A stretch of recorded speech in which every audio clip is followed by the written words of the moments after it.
سامعین سے گزارش کی جاتی ہے کہ ہمارے سارے چینلز الیکونٹ ادب ایکسٹراس، سواد آف حق چینل اور اتحاد الانصار چینل میں جن آڈیو بکس اور سیریز کو مکمل کیا جا چکا ہے، ان سب کا مطالعہ ہمارے پلے لسٹ سیکشن سے کریں اور ان آڈیو بکس اور سیریز کو آپ اپنے دوست و احباب میں شیئر کرتے رہیں، اور ہمارے سوشل میڈیا پلیٹ فارمز کے لنکس ڈسکرپشن میں دیے گئے ہیں، ہمیں سبسکرائب اور فالو ضرور کریں۔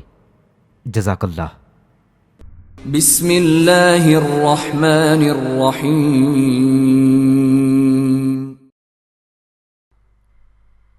ابلیغا 5000 صفحات پر مشتمل ایک طویل داستان ہے۔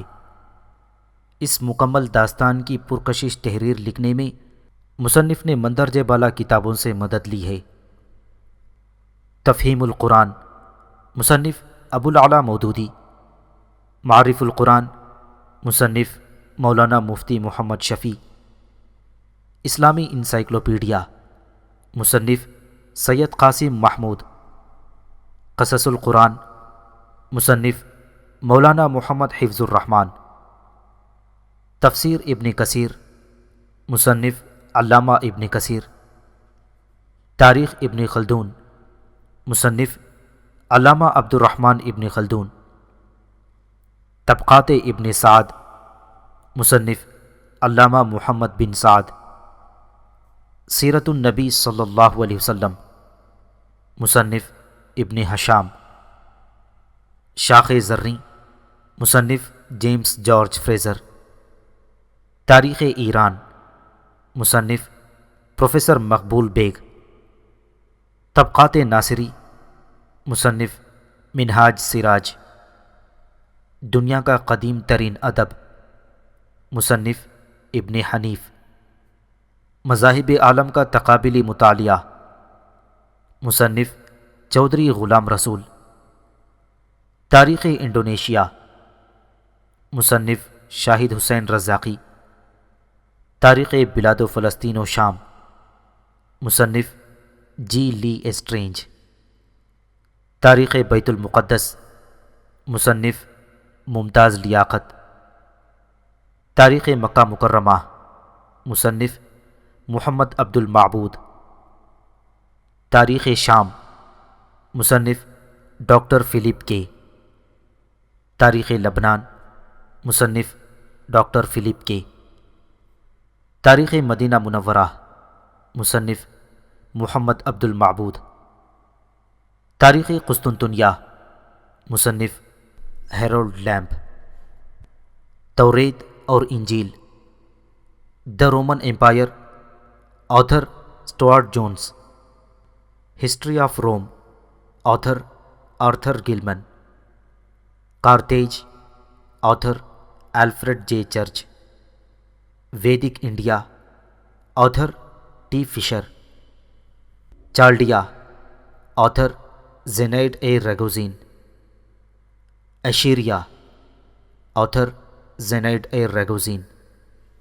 Parthia, author George Rawlinson. Byzantine empire, author C W C Oman. Media, author Zenaide A Ragozin. Greece, author T Fisher. Classic myth and legend, Roman empire, author Edward Gibbon. History of the world, author H A Davis. The ancient world, author Joseph Ward. Ancient India, author Jawahar Lal Nehru. Monarchs, rulers, dynasties and kingdoms of the world.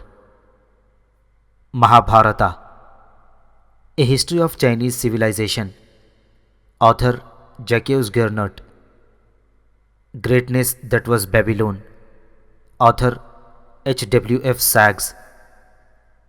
100 great kings and queens, author John Canning. ان ساری مندرجہ ذیل کتب سے تیار کردہ ایک تاریخ اور ایک مکمل ناول ابلیغا، جو اسلم راہی ایم اے کا شاہکار ناول ہے، جس میں حضرت آدم علیہ السلام سے لے کر حضور نبی کریم صلی اللہ علیہ وسلم تک دنیا کی تاریخ پیش کر دی گئی ہے۔ اس ناول کے بغیر آپ کی لائبریری نامکمل ہے۔ ابلیکا، صدیوں کے سکوت میں لپٹی ایک حسین داستان۔ مصنف اسلم راہی MA۔ ایپیسوڈ 174۔ ایران کی نئی ساسانی سلطنت کے پہلے حکمران اردشیر نے اپنی حکومت کو داخلی اور مستحکم کرنے کے بعد رومنوں سے انتقام لینے کا ارادہ کر لیا، جو اشکانی دور میں ایران کے لیے پریشانیوں، مصیبتوں، ذلتوں اور پستیوں کا باعث بنے ہوئے تھے۔ اپنے اس مقصد کو پورا کرنے کے لیے اردشیر نے پہلا قدم یہ اٹھایا کہ سب سے پہلے وہ اپنے جرار لشکر کو لے کر آگے بڑھا اور دریائے فرات کو اس نے عبور کیا، اور جس قدر رومن مقبوضہ جات ان علاقوں میں پڑتے تھے، ان کے اندر سارے رومنوں کو تحقیق کرنے کے بعد اس نے ان علاقوں پر قبضہ کر لیا تھا۔ اردشیر کے دور حکومت میں رومنوں کا شہنشاہ الیگزینڈر سیور تھا۔ الیگزینڈر کو جب اردشیر کی فتوحات کا علم ہوا تو اس نے اردشیر کے پاس اپنے سفیر بھیج کر کہلا بھیجا کہ اس کے لیے مناسب یہی ہوگا کہ وہ اپنی مملکت پر ہی قناعت کرے اور رومن مقبوضہ جات پر قبضہ کرنے کی ہرگز کوشش نہ کرے۔ الیگزینڈر نے اردشیر کو یہ بھی پیغام بھیجوایا کہ اگر وہ ایشیائی کوچک میں انقلاب کا خواب دیکھ رہا ہے تو یہ اس کی نگاہوں کا دھوکہ اور فریب ہوگا۔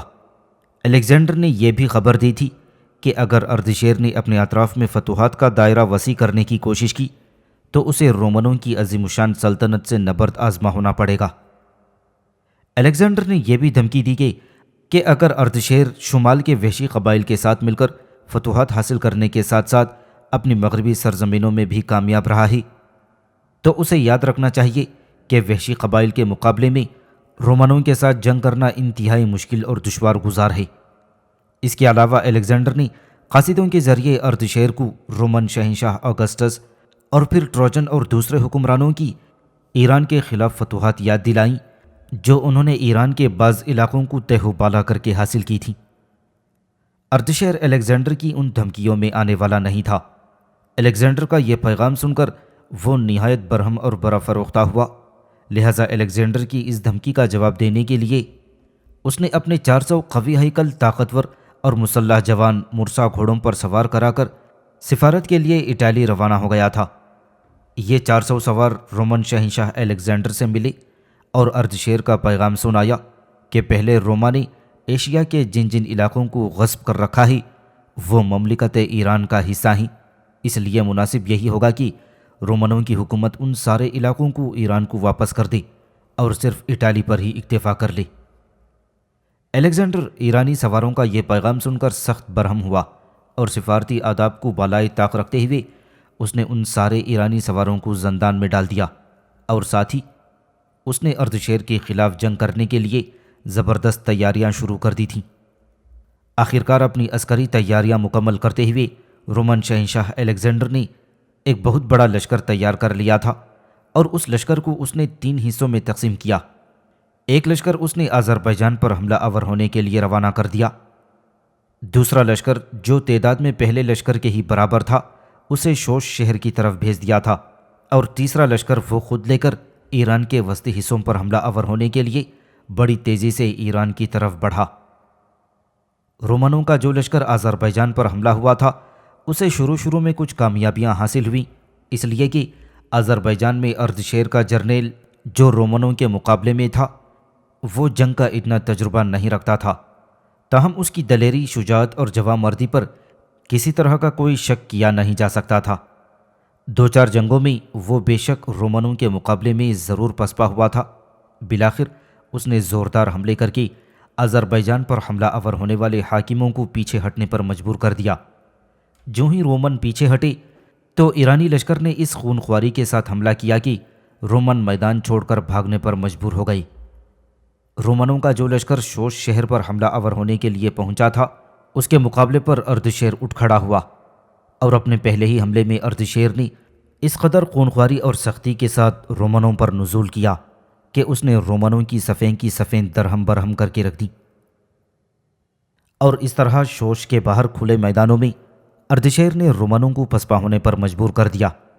اپنے آگے بھاگتے ہوئے رومنوں کا اردشیر نے تعاقب کیا اور رومنوں کی اکثریت کو اس نے تہو بالا کر کے رکھ دیا تھا۔ شوش کے مقام پر رومنوں کو بدترین شکست دینے کے بعد اردشیر برق رفتاری سے اپنے اس لشکر کی مدد کے لیے پہنچا جو وسطی ایران میں رومن شہنشاہ الیگزینڈر کا مقابلہ کرنے کے لیے تیار کیا گیا تھا۔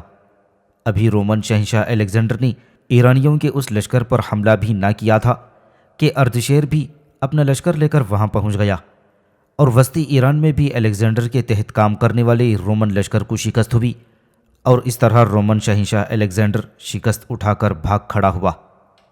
اس طرح جہاں رومن شہنشاہ الیگزینڈر ایشیا کوچک سے ایرانیوں کو نکالنے کے لیے نکلا تھا، وہاں اسے خود پسپائی اختیار کرنی پڑی اور اپنی جان کے لالے پڑ گئی۔ اس موقع پر رومنوں کی بددلی اور شکست سے فائدہ اٹھا کر اردشیر اگر چاہتا تو ایشیا میں جس قدر رومنوں کے مقبوضہ جات تھے وہ سارے فتح کر کے رومیوں کو ایشیا سے نکل جانے پر مجبور کر دیتا، لیکن نہ جانے اردشیر نے ایسا کیوں نہیں کیا۔ بہرحال رومنوں کو بدترین شکست دینے کے بعد اپنے متحدہ لشکر کے ساتھ اردشیر نے آرمینیا کا رخ کیا، جو ہمیشہ ایران کی اطاعت کا دم بھرتا تھا، اور پھر جب بھی موقع ملتا ایران کے خلاف رومنوں کا ساتھ دینے کے لیے آمادہ ہو جاتا۔ آرمینیا بھی ایرانی اور رومنوں کے مابین جھگڑے، نزاع اور جنگ کا ایک مستقل سبب بنا ہوا تھا۔ آرمینیا کا حکمران ان دنوں ایک شخص خسرو تھا۔ اسے جب خبر ہوئی کہ نئی ساسانی مملکت کا بادشاہ اردشیر آرمینیا پر حملہ آور ہونے کے لیے پیش قدمی کر رہا ہے، تو وہ بھی اپنے لشکر کے ساتھ نکلا اور اردشیر کا مقابلہ کیا۔ کوہستانی سلسلوں کے اندر آرمینیا کے حکمران اور خسرو اور ساسانی سلطنت کے پہلے بادشاہ اردشیر کے درمیان کچھ عرصے جنگیں ہوتی رہیں، لیکن اردشیر ان کوہستانی جنگوں میں کوئی خاص کامیابی حاصل نہ کر سکا۔ آخر اردشیر نے آرمینیا کے حکمران خسرو کے ایک معتمد کو لالچ دے کر اسے خسرو سے منحرف کرا دیا، اور درپردہ خسرو کو بعد میں اس نے قتل بھی کروا دیا۔ خسرو کے قتل کی خبر پھیلی تو اہل آرمینیا نے ہتھیار ڈال دیے، اور یوں اردشیر کا آرمینیا پر قبضہ ہو گیا تھا۔ اردشیر سے قبل اشکانی حکمرانوں اور ان کے سرداروں نے آرمینیا والوں سے جو سلوک کر کے نفرت کے بیج بوئے تھی، اشکانی اگرچہ شروع میں زرتشت کے ہی مذہب کے پیروکار تھی، لیکن رفتہ رفتہ وہ قدیمی آریائی مذہب کے مطابق ستاروں اور سیاروں کی پرستش کرنے لگی تھی۔ انہوں نے آرمینیا کے آتش پرستوں کو قدیم مذہب کی طرف لوٹانا چاہا، ان پر سختیاں بھی کیں، اور ان کی سختیوں کا یہ اثر ہوا کہ آرمینیا والوں کے آتش کدے ٹھنڈے پڑ گئی، اور آتش پرستوں کے معبد اور مذہبی پیشوا اشکانیوں سے سخت برا فروختہ ہو گئی تھی۔ پھر ان کی دلجوئی کے لیے اردشیر نے انہیں آتش پرستی پر قائم رہنے کی اجازت دے دی، اور ان اشکانی شہزادوں اور عمرہ کو موت کے گھاٹ اتار دیا جو آرمینیا میں پناہ لیے ہوئے تھے۔ ان میں سے بعض جو بچ گئی وہ بین النہرین ہندوستان اور افغانستان کی طرف بھاگ گئی۔ اردشیر نے ملک میں ایک جہتی کا کام کرنے کے لیے آتش پرستی کو سرکاری مذہب قرار دے دیا تھا، اور حکم دیا کہ آتش کدے جو سرد پڑ چکے ہیں پھر سے روشن کر دیے جائیں۔ معبدوں کا وقار بلند کیا، انہیں جاگیریں عطا کیں، اور آتش کدوں کے اخراجات پورے کرنے کے لیے رقمیں موقف کر دی گئیں۔ اس کے علاوہ اس نے زرتشت کے دین کے علماء کو حکم دیا کہ زرتشت کی قدیم اوسطا کتاب کی پراگندہ اجزاء جمع کر کے اسے از سر نو مرتب کریں۔ چنانچہ ان علماء کی جد و جہد سے اوسطا پھر مرتب ہوئی۔ اردشیر نے امور مملکت میں زرتشت کے دین کی اشاعت کے لیے اپنے عمرہ اور حکمرانوں کے نام فرمان بھی جاری کیے تھے۔ اردشیر نے ملکی امور کی طرف توجہ بھی دی، اور حکومت کی بنیادیں مضبوط کرنے کے لیے مقبوضہ ممالک میں خود مختار حاکم مقرر کرنے کا طریقہ بھی ختم کر دیا، جس کی وجہ سے ان علاقوں میں اکثر فتنے سر اٹھاتے رہتے تھے۔ اس کے بجائے اس نے مضبوط مرکزی حکومت قائم کی، جسے سب حاکموں پر اقتدار اعلیٰ حاصل تھا۔ آتش پرستی کو سرکاری مذہب قرار دینے کے سبب ملک کی مرکزیت کے کام میں اور زیادہ مدد ملی تھی۔ اردشیر نے لوگوں کو مختلف طبقوں میں تقسیم کیا، سرکاری ملازموں کی درجہ بندی کی، ملک میں امن عامہ کے ادارے قائم کیے گئے۔ قدیم ایرانی شہنشاہ داریوش کی طرح اردشیر نے بھی 10,000 جانبازوں کا لشکر منظم کیا، جس کا نام اس نے لشکر جاوداں رکھا تھا۔ یہ لشکر براہ راست بادشاہ کے معتمد سپہ سالار کے ماتحت ہوتا تھا۔ اردشیر کا عقیدہ تھا کہ ملک کی طاقت فوج کے بغیر حاصل نہیں ہو سکتی، اور زر و مال کھیتی باڑی کی ترقی کے بغیر حاصل نہیں ہو سکتا۔ اس لیے اس نے فوج اور زراعت پر خاص توجہ دی اور محصولات میں کمی کر دی۔ اس کی دلی تمنا تھی کہ ملک خوشحال اور رعایا خوش رہے، چنانچہ اس نے عدل و انصاف کو بھی کبھی ہاتھ سے نہ جانے دیا۔ مذہب پرستی اور عدل و انصاف کی جو روایات اردشیر نے قائم کی وہ اس کے جانشینوں کے لیے مشعل راہ کام دیتی رہی۔ اردشیر بڑا دلیر، دانشمند اور مستقل مزاج اور وسیع الظرف حکمران تھا۔ اس نے اشکانی حکومت کی تمام مخالف جماعتوں کو اپنا بہی خواہ بنا لیا اور ان مشرقی ممالک کو بھی اپنی سلطنت میں شامل کیا تھا جنہوں نے اس سے پہلے کبھی اشکانیوں کا تسلط قبول نہ کیا تھا۔ اس کی اپنی مملکت میں جو سیاسی اور مذہبی نظام رائج کیا وہ اتنا پائیدار تھا کہ 400 سال تک برقرار رہا تھا۔ اردشیر کی کامیابی اور اس کی عظمت کا پتہ ان تعمیرات سے بھی چلتا ہے جو اس نے تعمیر کروائی تھیں۔ اس نے 8 شہر اپنے نام کی نسبت سے بسائے۔ سب سے پہلے اس نے سلیوک شہر کی عصر نو تعمیر کی اور اس کا نام دیہا اردشیر کے نام سے موسوم ہوا۔ اس کے علاوہ اردشیر نے اپنے نام کی نسبت سے اردشیر خوردہ، ریوشیر، رام اردشیر جیسے شہر آباد کیے تھے۔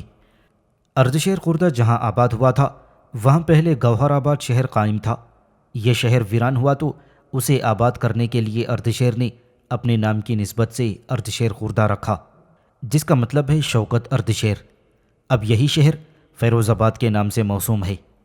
اس کے علاوہ اس نے ایک حرم زد خوزستان میں آباد کیا تھا جو بعد میں شوک الاحوات کہلایا۔ اس کے علاوہ اردشیر نے ایسار آبادی، بورد اردشیر اور یہ بہشت آبادی شہر اسلامی دور میں بصرہ کے نام سے دوبارہ آباد ہوا تھا، اور مورخین کا یہ خیال ہے کہ خوارزم شہر بھی اسی اردشیر نے ہی بسایا تھا۔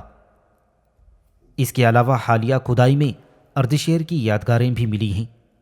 ان میں سب سے مشہور یادگار چٹانوں پر نقشہ ہے جس میں ایرانیوں کا خدا آہور مزدہ اور اردشیر گھوڑوں پر سوار ہیں۔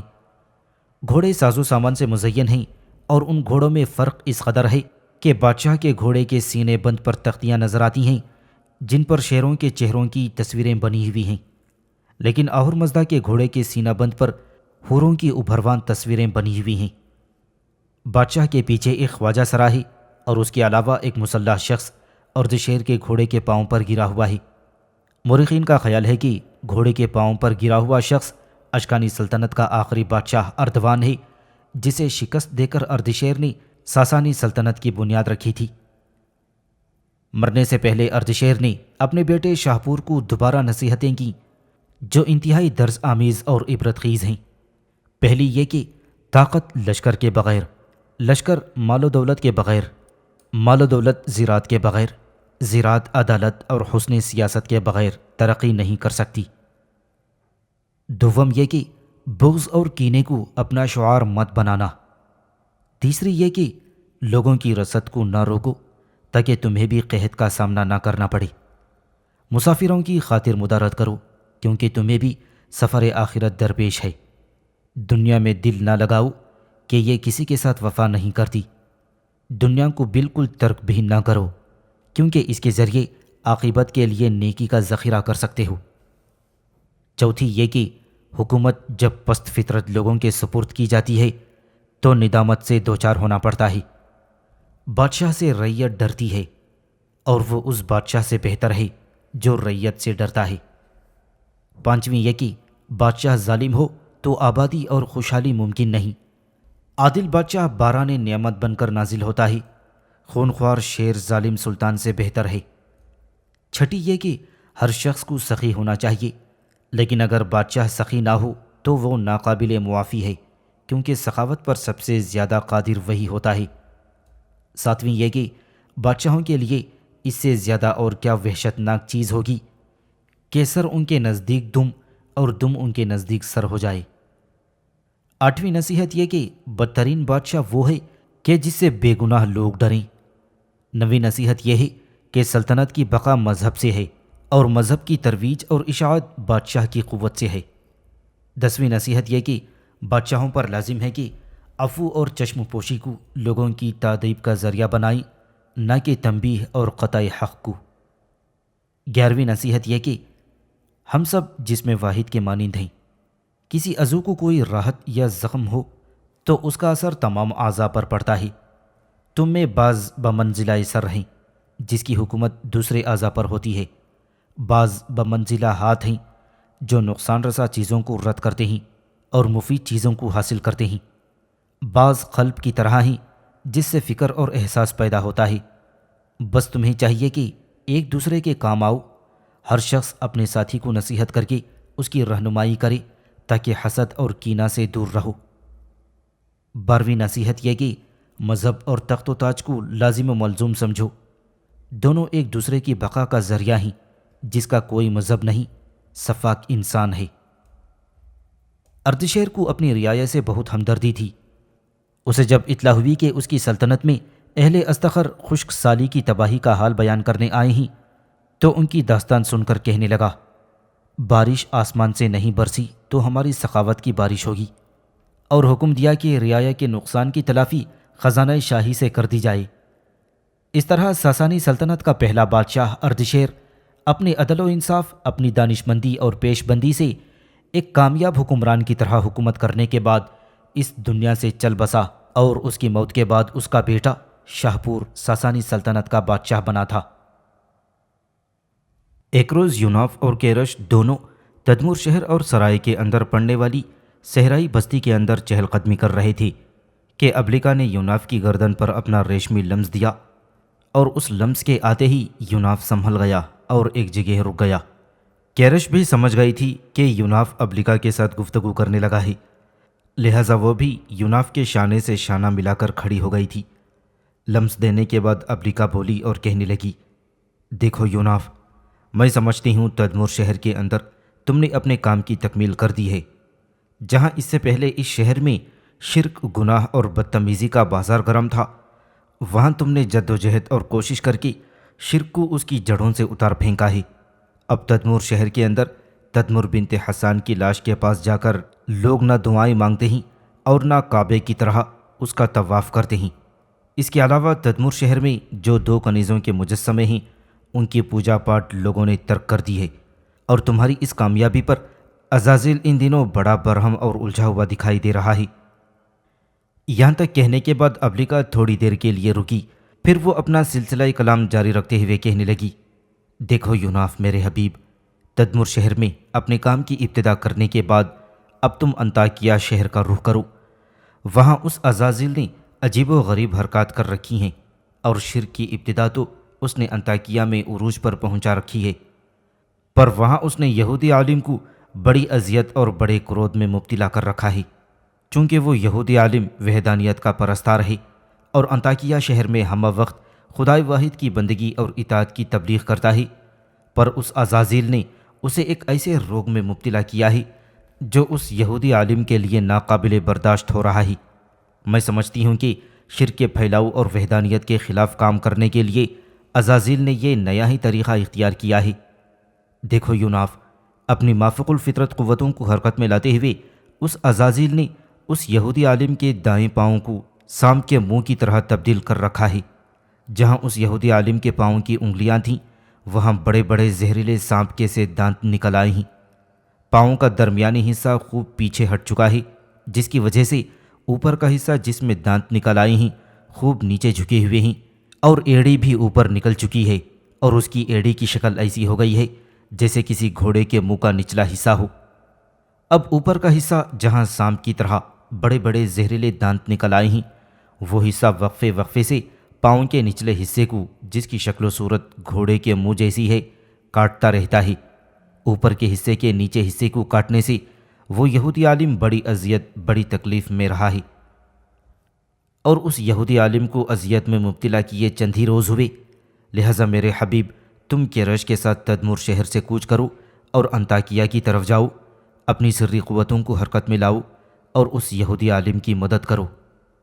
اس کے ساتھ ہی یوناف نے محسوس کیا کہ جیسے ابلیکا نے اس کے لباس کی جیب میں کوئی چیز ڈالی ہو۔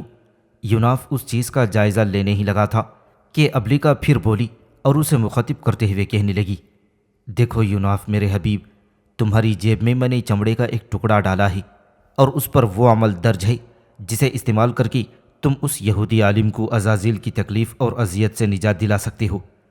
انطاکیہ کی طرف کوچ کرنے سے پہلے تم چمڑے پر لکھی ہوئی اس تحریر کو پڑھ کر زبانی یاد کر لینا۔ میرے خیال میں اب تم سرائے کی طرف چلو، اپنا اور کیرش کا سامان سمیٹو اور انطاکیہ کی طرف کوچ کرو۔ میں اس یہودی عالم تک تم دونوں کی رہنمائی کروں گی۔ اس کے ساتھ ہی ابلیکا اپنا ہلکا سا لمس دیتی ہوئی علیحدہ ہو گئی تھی۔ یوناف اس کے کہنے پر سرائے کی طرف چل دیا تھا، اور اس موقع پر کیرش بولی اور یوناف کو مخاطب کرتے ہوئے پوچھنے لگی، یہ ابلیکا آپ کو کیا پیغام دی گئی ہے؟ جواب میں یوناف مسکراتے ہوئے کہنے لگا، ابلیکا کہتی ہے تم دونوں کو تدمور شہر سے انطاکیہ شہر کی طرف کوچ کر جانا ہے، اس لیے کہ وہاں اس عزازیل نے ایک یہودی عالم کو بڑی اذیت اور کرب میں مبتلا کر رکھا ہے۔ اس یہودی عالم کو جو وحدانیت پرست اور ہر وقت خدائے واحد کی بندگی اور اس کی تبلیغ اور عبادت کرتا رہتا ہے، اس عزازیل نے اس کے پاؤں کو شکل و صورت کے لحاظ سے تبدیل کر دیا ہے۔ پاؤں کا اوپر کا حصہ سانپ کے منہ جیسا ہے، درمیانی حصہ اندر گھسا دیا گیا ہے، پاؤں کا ایڑی والا حصہ گھوڑے کے منہ کے نچلے حصے کی شکل و صورت میں دے دیا گیا ہے، اور پھر اس پر بدتر حالت یہ ہے کہ اوپر کا حصہ جس میں سانپ کی طرح بڑے بڑے دانت نکل رہے ہیں، وہ حصہ نچلے حصے کو کاٹتا رہتا ہے، جس سے وہ واحد پرست یہودی بری طرح تکلیف اور اذیت محسوس کرتا ہے۔ ابلیکا کا کہنا ہے کہ ہم دونوں کو تدمر سے کوچ کر کے انطاکیہ کی طرف جانا چاہیے اور اس یہودی عالم کو عزازیل کی عائد کردہ اذیت سے نجات دلانی چاہیے۔ اس کے ساتھ ہی یوناف نے اپنی جیب کے اندر سے چمڑے کا وہ حصہ نکالا جو ابلیکا نے اس کے جیب میں ڈالا تھا۔ پھر اس نے اس تحریر کو خود پڑھا اور زبانی یاد کر لیا۔ پھر اس نے وہ ٹکڑا کیرش کو دے دیا اور کہنے لگا، کیرش، یہ وہ عمل ہے جو ابلیکا نے دیا ہے، اس عمل سے ہم اس یہودی عالم کو عزازیل کی دی ہوئی اذیت سے نجات دلا سکتے ہیں، اور اس عمل کو تم زبانی یاد کر لو۔ تھوڑی دیر کی کوشش کے بعد کیرش بھی اس عمل کو زبانی یاد کرنے میں کامیاب ہو گئی۔ پھر یوناف نے اس سے وہ چمڑے کا ٹکڑا لے کر دوبارہ اپنی جیب میں ڈال لیا تھا۔ یوناف اور کیرش تھوڑا سا ہی آگے گئے ہوں گے کہ ابلیکا نے پھر یوناف کی گردن پر تیز لمس دیا۔ یوناف فوراً رک گیا۔ کیرش بھی پریشانی کی حالت میں چلتے چلتے رک گئی تھی۔ لمس دینے کے بعد ابلیکا بولی اور بدحواسی اور پریشان سی آواز میں کہنے لگی، دیکھو یوناف، تم اور کیرش دونوں سنبھل جاؤ۔ عزازیل اپنے ساتھیوں کے ساتھ طوفانی انداز میں تم لوگوں پر وارد ہونے کے لیے بڑھ رہا ہے۔ یوناف، تمہیں چاہیے کہ عزازیل کے وارد ہونے سے پہلے ہی تم کیرش کو اپنی طاقت و قوت میں 10 گنا اضافہ کرنے کا علم سکھا دو۔ اس پر یوناف بڑے مطمئن انداز میں کہنے لگا، ابلیکا، تم فکر مند نہ ہو، یہ عمل میں کیرش کو پہلے ہی سکھا چکا ہوں، اور ہاں سنو، صرف یہی نہیں بلکہ میں وہ سارے علوم بھی کیرش کو بتا اور سمجھا چکا ہوں جو تم نے مجھے اور بیوسا کو مصری ساحر کے بیٹے سے حاصل کر کے دیے تھے۔ اب تم عزازیل اور اس کے ساتھیوں کو آنے دو۔ کیرش، خداوند قدوس نے چاہا تو جس طرح ماضی میں بیوسا میرے ساتھ بہترین انداز میں عزازیل اور اس کے ساتھیوں کا مقابلہ کرتی رہی ہے، ایسے ہی کیرش بھی میرے ساتھ ان کے سامنے چٹان کی طرح جم جائے گی۔ اور سنو ابلیکا، میں تم پر انکشاف کروں کہ یہ کیرش بیوسا سے بھی زیادہ زوردار اور پرقوت ضرب لگانے والی ہے۔ یہاں تک کہنے کے بعد یوناف جب رکا تو ابلیکا بولی اور کہنے لگی، دیکھو یوناف میرے حبیب، تمہاری باتیں سن کر مجھے بے حد خوشی ہوئی۔ تم نے یہ بہترین دانش مندی اور پیش بندی کا ثبوت دیا ہے کہ تم نے سارے علوم کیرش کو سکھا دیے ہیں۔ اس طرح یہ اپنے آپ کو بہتر انداز میں مسلح کر کے تمہارے پہلو با پہلو عزازیل اور اس کے ساتھیوں پر ضرب لگا سکتی ہے۔ اب دونوں سنبھل جاؤ، میں بھی یہی ہوں۔ تینوں مل کر عزازیل اور اس کے ساتھیوں اور بدی کی قوتوں کا مقابلہ کرتے ہیں۔ اس کے ساتھ ہی ہلکا سا لمس دیتی ہوئی ابلیکا علیحدہ ہو گئی تھی، جبکہ یوناف اور کیرش دونوں صحرا کی اس پٹی میں ہمتن متوجہ ہو کر عزازیل اور اس کے ساتھیوں کا انتظار کرنے لگے تھے۔ تھوڑی ہی دیر بعد عزازیل سادو، بارس اور یوشا کے ساتھ تدمر کے ان صحراؤں میں یوناف اور کیرش کے سامنے نمودار ہوا۔ ماضی میں شاید کیرش عزازیل اور اس کے ساتھیوں کی دھمکیوں کا شکار رہی تھی، لہٰذا جو ہی عزازیل، بارس، سادو اور یوشا اس کے سامنے نمودار ہوئے تھے، وہ بیچاری کچھ پریشان، افسردہ اور اداس ہو گئی تھی، اور اس موقع پر یوناف اپنا منہ اس کے کان کے قریب لے گیا اور پھر اسے تسلی اور ڈھارس دیتے ہوئے کہنے لگا، دیکھ کیرش، اس عزازیل اور اس کے ساتھیوں کے ساتھ ایک عرصے سے میں زندگی اور موت کا کھیل کھیلتا آ رہا ہوں۔ انہیں دیکھتے ہی تمہارے چہرے پر پریشانیاں کیوں برسنے لگی ہیں؟ میں تمہارے ساتھ ہوں۔ جب تک میں ہوں یہ تمہارا بال بھی بیکا نہیں کر سکتے۔ دیکھ، جب یہ تجھ پر وارد ہونا چاہیں تو جس طرح میں نے تمہیں سمجھا رکھا ہے اسی طرح ان پر حملہ آور ہونا، اپنی قوت میں 10 گنا اضافہ کرنے کے ساتھ ساتھ جب ان پر ضرب لگاؤ تو پہلے ان کی قوت کو طبعی حالت میں لانے کے بعد ان پر ضرب لگانا۔ اب تم ان سے ٹکرانے کے لیے تیار ہو جاؤ، میں اپنی قوت میں 10 گنا اضافہ کرنے لگا ہوں، تم بھی ایسا ہی کر لو، اور پھر دیکھو عزازیل کے یہ گماشتے کیسے مٹی کے کھلونوں اور ریت کے گھروندوں کی طرح ہمارے سامنے مسمار ہوتے رہیں گے۔ یوناف کی اس گفتگو سے کیرش کے چہرے پر ہلکی ہلکی مسکراہٹ نمودار ہوئی۔ بڑی میٹھی میٹھی نگاہوں سے اس نے یوناف کی طرف دیکھا اور پھر وہ کہنے لگی، آپ کی باتوں نے میری ساری پریشانیاں، ساری افسردگیاں دھو کر رکھ دی ہیں۔ اب میں آپ کے پہلو بہ پہلو ان پر ضرب لگانے کے لیے تیار ہوں۔ اس کے ساتھ ہی یوناف اور کیرش دونوں نے اپنی اپنی قوتوں میں 10 گنا اضافہ کر لیا تھا۔ یوناف اور کیرش کے سامنے نمودار ہونے کے بعد عزازیل تھوڑی دیر تک ان دونوں کو بڑے غور اور کھا جانے والی نگاہوں سے دیکھتا رہا، اور پھر وہ بولا اور یوناف کو مخاطب کرتے ہوئے کہنے لگا، دیکھ نیکی کی نمائندی، تو تم نے کیرش کو بھی پناہ دی رکھی ہے، تیری اس پناہ کے باوجود یہ کیرش ہمارے ہاتھوں بچ نہ سکے گی۔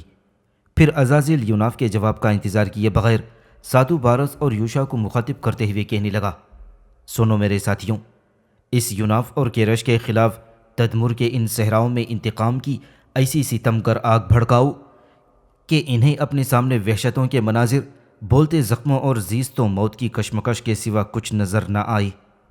انہیں ایسا مارو کہ ان دونوں کی حالت سیاہ شب کی برہنہ میت کی طرح غم کا سیلاب بن کر رہ جائے۔ اس کے بعد عزازیل رکے بغیر کہتا چلا گیا، سنو میرے رفیقوں، آج ان دونوں پر اس طرح وارد ہو، ان کی ایسی پٹائی کرو کہ ان دونوں ہی کی حالت بے کرام ملک کی وسعتوں میں خواہشوں کی سربریدہ لاش، چاروں طرف چپ کے سناٹے میں کربناک خلش، آوازوں کے سیل میں کڑے عذابوں کے محور، سیٹیاں بجاتی ہواؤں میں خزاؤں کی زرد آنچلوں جیسی ہو کر رہ جائے۔ اس پر یوناف عزازیل کو مخاطب کرتے ہوئے کہنے لگا، خداوند کے راندھے اور مردود، تو پیرو کو اپنی سب سے بڑی قوت سمجھ کر میرے مقابل لایا تھا، لیکن یہ انکشاف تیرے لیے یقیناً دل جلانے والا ہوگا کہ میں نے پیرو کو ختم کر دیا ہے۔ اور دیکھ بدبخت مخلوق، تو بارس اور سادو کو مجھ سے ٹکرا کر کیوں انہیں میرے ہاتھوں مروانا چاہتا ہے، اور اب اس سادو اور بارس کو ایک طرف رہنے دے اور تو مجھ سے ٹکرا، پھر دیکھ فتح کس کے مقدر میں رہتی ہے اور شکست کس کا حصہ بنتی ہے۔ عزازیل نے یوناف کے اس چیلنج کا کوئی جواب نہ دیا، بلکہ اس نے اشارے سے سادو اور بارس اور یوشا کو یوناف اور کیرش پر حملہ آور ہونے کا حکم دے دیا تھا۔ عزازیل کی طرف سے اشارہ ملتے ہی سادو یوناف کے دائیں طرف سے رعونت سے لبریز اور نفرت کی دھوپ کی طرح آگے بڑھا تھا، اور بائیں جانب سے بارس ناآسودگی میں لمحوں کے آسیب کی طرح حرکت میں آیا۔ ان دونوں کی بہن یوشا سولناک کوہر میں شولوں کے آبشاروں اور گھپ اندھیروں کی طرح ہر طرف سے لپکتی بجلیوں کی طرح کیرش کی طرف بڑھی، اور طوفان میں ہر طرف سے لپکتی بجلیوں کی طرح کیرش کی طرف بڑھی تھی۔ دوسری طرف کیرش بھی انتہائی تیز، انتہائی چالاک ثابت ہوئی۔ یوشا ابھی اس سے کچھ فاصلے پر ہی تھی کہ وہ فوراً حرکت میں آئی، اور اپنی جگہ سے وہ تیزی کے ساتھ آگے بڑھی، چونکہ اپنی قوتوں میں اس نے پہلے ہی 10 گنا اضافہ کر رکھا تھا۔ بھاگتے ہی بھاگتے اس نے یوشا کی قوت کو 10 گنا کم کرنے کے بعد لگاتار کئی ضربیں اس نے یوشا کے جسم کے مختلف حصوں پر اس زور سے لگائی تھیں کہ یوشا زمین پر گرنے کے بعد بری طرح کررانے لگی تھی۔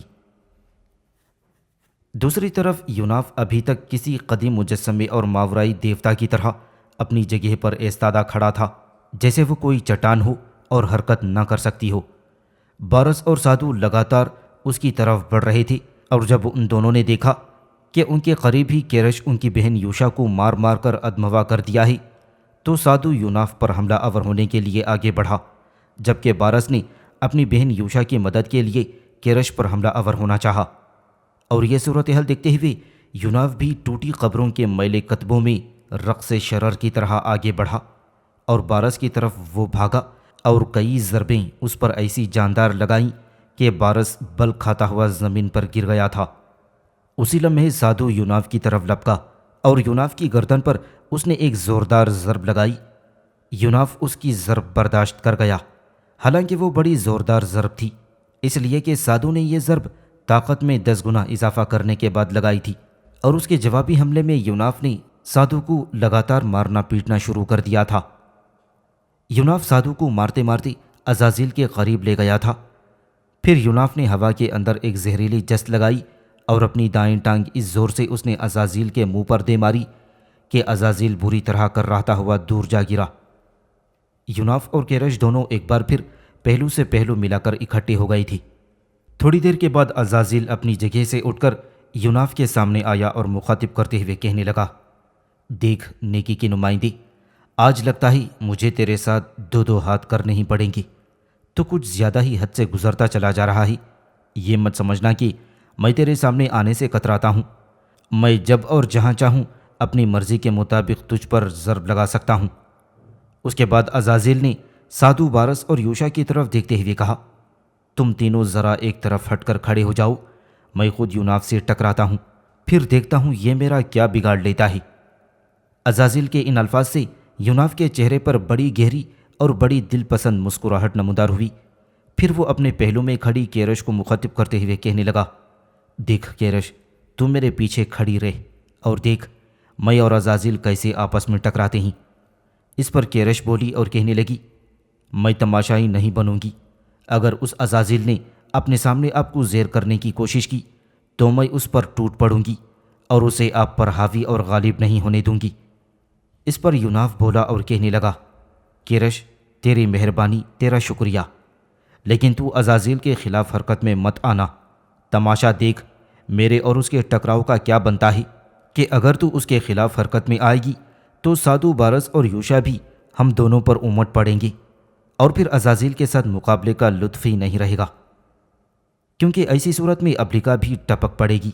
اور عین اس موقع پر ابلیکا نے یوناف کی گردن پر لمس دیا اور کہنے لگی، یوناف میرے حبیب، تم بے فکر اور بے پرواہ ہو کر اس عزازیل کے ساتھ ٹکراؤ۔ کیرش سے بھی کہو کہ اسے اس مقابلے میں دخل اندازی کرنے کی ضرورت نہیں ہے۔ ہاں، اگر عزازیل کی مدد کے لیے سادو، بارس اور یوشا نے آگے بڑھنے کی کوشش کی تو کیرش ضرور یوشا کو سنبھالتی رہے۔ سادو اور بارس سے میں خود نمٹ لوں گی۔ اور دیکھو، اب عزازیل آگے بڑھنا شروع ہو گیا ہے، اب تم اس سے مقابلہ کرنے کے لیے تیار ہو جاؤ۔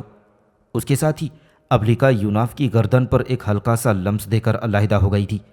اس موقع پر یوناف نے اپنے پہلو میں کھڑی ہوئی کیرش کی طرف دیکھا اور کہنے لگا، دیکھ کیرش، اب عزازیل مجھ سے ٹکرانے لگا ہے، اس پر حملہ آور ہونے کی کوشش نہ کرنا۔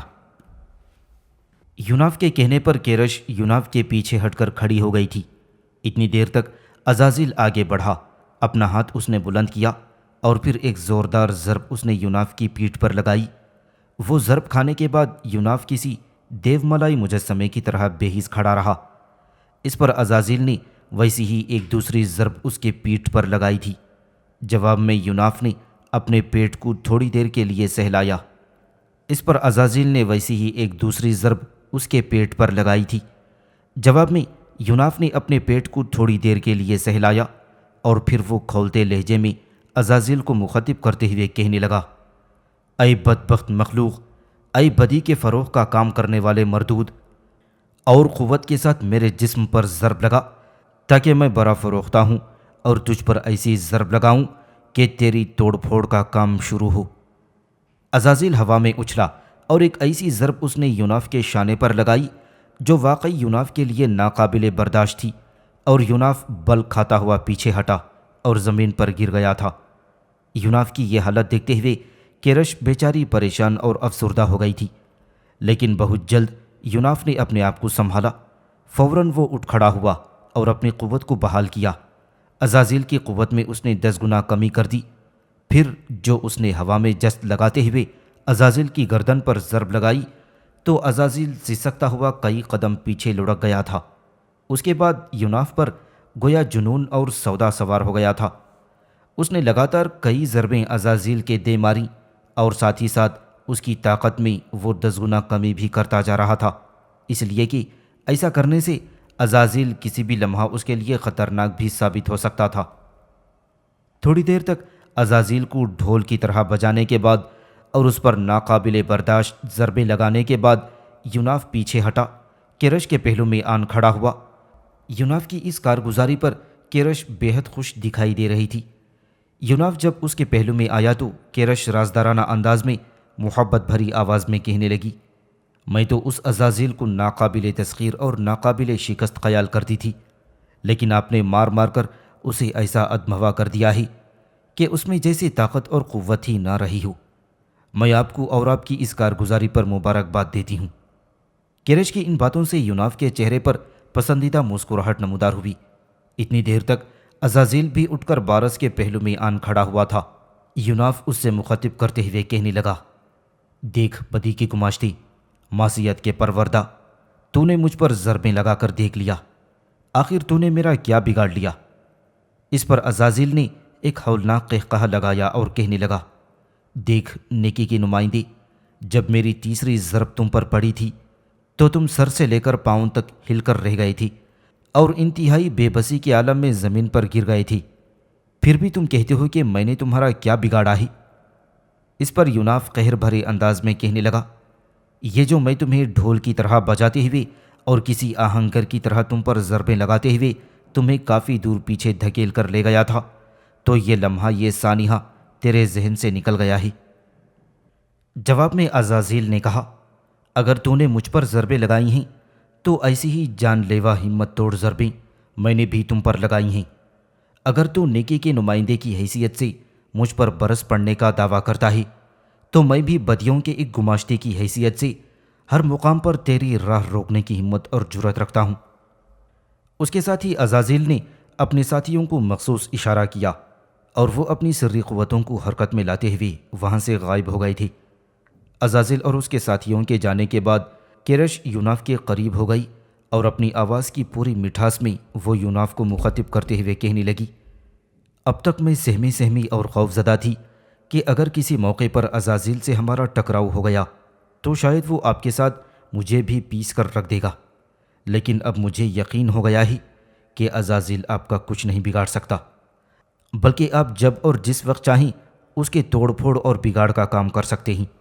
مجھے آپ کے ساتھی کی حیثیت سے اپنی ذات پر، مجھے آپ کی رفاقت پر ناز ہے اور زندگی کی راہوں میں آپ کے ساتھ چلتے ہوئے ایک انوکھا لطف اور بھروسہ ہے۔ اس پر یوناف کرش کا شانہ تھپ تھپاتے ہوئے کہنے لگا، دیکھ کرش، تیری مہربانی، تیرا شکریہ کہ تو مجھ پر بھروسہ اور اعتماد کر رہی ہے۔ اب چلو سرائے کی طرف چلیں اور وہاں اپنا سامان سمیٹ کر ابلیکا کی رہنمائی میں انطاکیہ کی طرف کوچ کر جائیں۔ کرش نے یوناف کی ہاں میں ہاں ملائی، لہذا صحرا کی اس پٹی سے گزرتے ہوئے وہ سرائے میں آئے۔ اپنا سامان انہوں نے سمیٹا، پھر وہ وہاں سے ابلیکا کی رہنمائی میں انطاکیہ شہر کی طرف کوچ کر گئے تھے۔ ساسانی سلطنت کے پہلے اور اس سلطنت کی بنیاد رکھنے والے بادشاہ اردشیر کے بعد اس کا بیٹا شاہپور تخت نشین ہوا تھا۔ شاہپور کی پیدائش کے متعلق ایرانی جو لکھتے ہیں کہ وہ آخری اشکانی بادشاہ اردوان پنجم کی بیٹی کے وطن سے تھا، جسے اپنے باپ کے قتل ہونے اور اشکانی حکومت کے ختم ہونے کا بہت خلق تھا۔ اس نے انتقام لینے کے لیے اردشیر کو زہر دینے کی کوشش کی تھی۔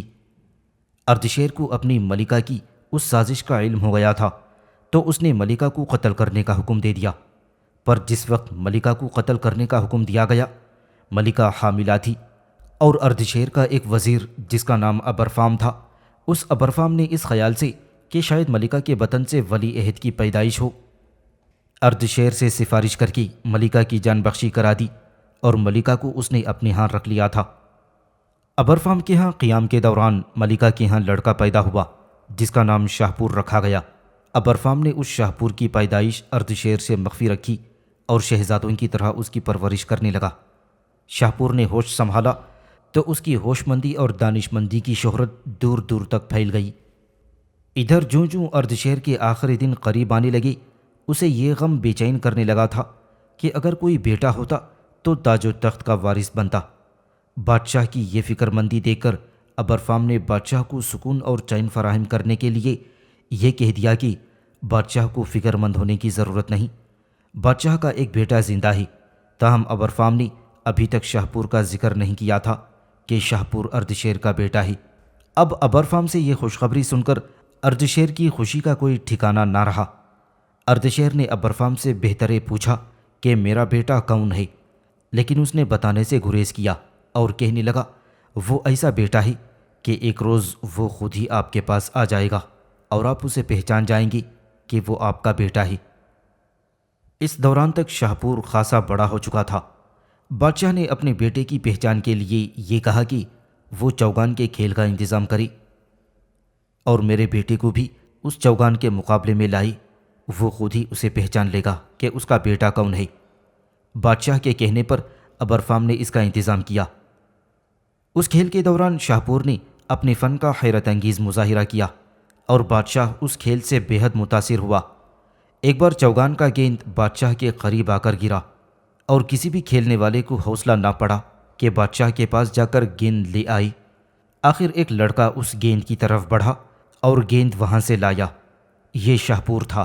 اردشیر اس لڑکے کی جرأت مندی پر بے حد خوش ہوا اور اسے اپنے پاس بلوایا۔ جب شاہپور اس کے سامنے آن کھڑا ہوا تو اردشیر نے بڑی شفقت اور نرمی میں پوچھا، لڑکے تیرا نام کیا ہے؟ اس پر شاہپور کہنے لگا، میرا نام شاہپور ہے۔ بادشاہ خوش ہوتے ہوئے کہنے لگا، بہت خوب، یعنی بادشاہ کے بیٹے۔ اس موقع پر اردشیر کو شاہپور کے چہرے پر اپنا عکس نظر آیا۔ آگے بڑھ کر اس نے بیٹے کو گلے لگا لیا اور اپنے بیٹے کو اپنے سامنے زندہ و سلامت دیکھ کر اردشیر کی خوشیوں کی انتہا نہ رہی۔ اردشیر مر گیا اور اس کی جگہ شاہپور ساسانی سلطنت کا دوسرا بادشاہ بنا۔ اردشیر کی وفات کی خبر جب گرد و نواح میں پھیلی تو آرمینیا اور تہرا میں ساسانی حکومت کے خلاف بغاوت بلند ہو گئی۔ شاہپور نے پہلے آرمینیا پر لشکر کشی کی۔ بڑے زوردار انداز میں یہ آرمینیا پر حملہ آور ہوا اور باغیوں کی اس نے سرکوبی کی۔ آرمینیا کے حکمران نے اپنی پوری طاقت اور قوت استعمال کرتے ہوئے شاہپور کا مقابلہ کیا، لیکن اس نے آرمینیا کے لشکر کو بدترین شکست دی اور آرمینیا کو اپنی سلطنت میں شامل کر لیا۔ اس کے بعد شاہپور نے ہترا کا رخ کیا، جسے الحضر بھی کہہ کر پکارا جاتا ہے۔ یہ علاقہ دجلہ اور فرات کے درمیان شام کی سرحد پر واقع تھا۔ یہاں کا حکمران ساترون تھا، جس کا شہر خیزن تھا۔ یہ شہر دفاع کے اعتبار سے ناقابل تسخیر اور انتہائی مستحکم خیال کیا جاتا تھا۔ حکمرانوں اور حملہ آوروں نے اسے سر کرنے کی بہت کوشش کی، لیکن وہ ناکام رہے۔ الحضر یعنی تہرا کے قلعے کی مضبوط دیواروں کے سامنے رومنوں کا شہنشاہ ٹراجن کھڑا رہا تھا اور وہ بھی اس قلعے کو فتح کرنے میں ناکام رہا تھا۔ اس کے بعد بھی کئی اور بادشاہوں نے اس قلعے پر حملہ آور ہو کر اسے فتح کرنا چاہا، لیکن ہر ایک کو اس میں ناکامی ہوئی۔ اب شاہپور کو بھی ایسی مہم درپیش تھی اور وہ ایک بہت بڑا لشکر لے کر آگے بڑھا اور اس کا محاصرہ کر لیا۔